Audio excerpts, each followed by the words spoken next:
The big thing is just to talk to people, communicate with them, tell them what your intentions are, stop and chat and say hi to people. It's always nice when you're passing somebody on there, hey, how you doing? If you're not sure about the trail that you're on or what the weather conditions are up ahead, if somebody's coming back from the way you're going, ask them, hey, how's the trail look up there? How far is this to wherever your destination is? And talk to people. Respect the trail. I mean, the trails are there for a reason. They've been built to minimize erosion. Don't go off the trails if you can help it. Obviously stepping off trails and there's traffic makes sense, but stick to the trails. Don't think you know better and try to develop your own social trails.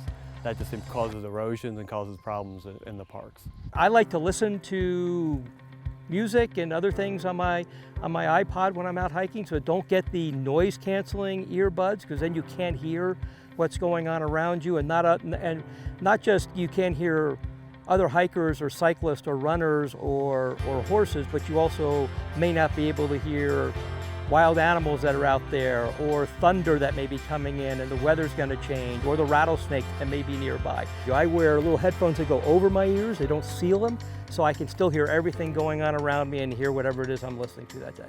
Good guidance is, if you're running and you have music on, make sure you can hear your own footsteps.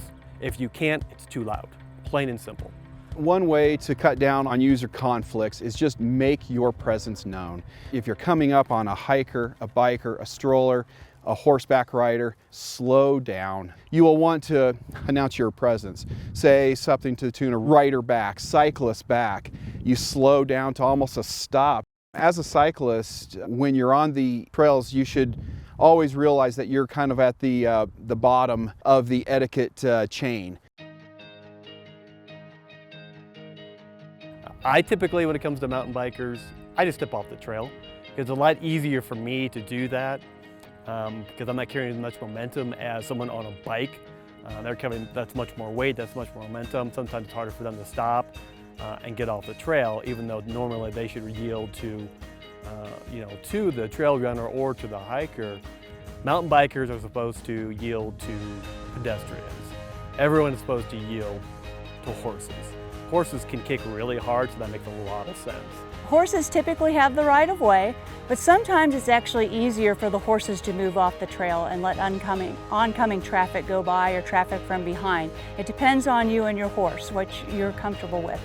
The best thing to do is when you hear people coming behind you or you see people coming in front of you, to ask them to do what you prefer. When you see bikes on the trail, the best thing to do is try to talk to the people on the bikes. Many people on bikes don't understand horses and don't understand that they have a strong flight instinct because they are a prey animal. You might have them stop their bikes, might have them come up to you and talk to you and your horse. Talking is a key thing because the horses may not recognize a cyclist with the helmet and all the biking gear on as actually being a person, as funny as that sounds. Having that relationship between bikers and horseback riders is really important.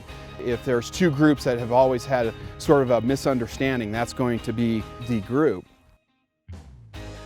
With a dog, the thing is, make sure you understand the park rules of wherever you're at. You have to have your dog on a leash, and in some parks you're allowed to have dogs on some trails and not on others. So make sure you understand the park rules of wherever it is you're bringing your dog. Hikers with dogs on the trail, there's a lot of those around here too. If you know your horse is okay with dogs, it's probably not a big deal. But there are some horses who are frightened by them, especially if they're getting barked at. And then it's really important to make sure that they keep their dog well away from your horse. You just never know how that horse is going to react to the dog, how the dog's going to react to a horse. When I run into a cyclist, I always pull the dog in closer to me. I always have Cole come over and stay closer to me because I don't want him darting in front of the cyclist and maybe causing him to crash or getting caught up in his leash or anything. What I'm looking for is a leash. I'm looking for a dog that's wandering from trail side to trail side over and over. You'll sometimes have the dogs come up close to you because they're friendly, they want to play. So having a slow speed really helps there. The last thing you want to do is run over a small dog. A big dog will make you crash, and in any case someone's going to get hurt there, and most likely it's the dog. Announce yourself, so that gives ample opportunity for the hiker to maybe reel in the dog a bit or step off the trail and get the dog off the trail. So there's a smooth passing lane there for you. watch out for other dogs. Other people may not be abiding by the rules, and their dogs may be running loose and not be under control, so make sure that your dog is under control. Watch out for other dogs. Just be aware that, you know, some dogs may startle, some may not care, some may just stand in the trail and you have to go around them. It's part of, you know, the animal nature. Make sure you bring a bag to pick up after your dog, and make sure you dispose of it properly. Don't leave it on the trail. When I don't have my dog with me, if I hear a cyclist coming, I'll make room for them, try to step off the trail and allow them to go past me. If a horse is coming, pretty much the same thing. I pull off the side and give the horse plenty of room to get past. It's key, try to not to sneak up on people and startle them. Let them know you're coming up behind them, to say, passing on your left, and please and thank you just go miles and miles and miles. It just helps to foster the community of all trail users by being polite and courteous.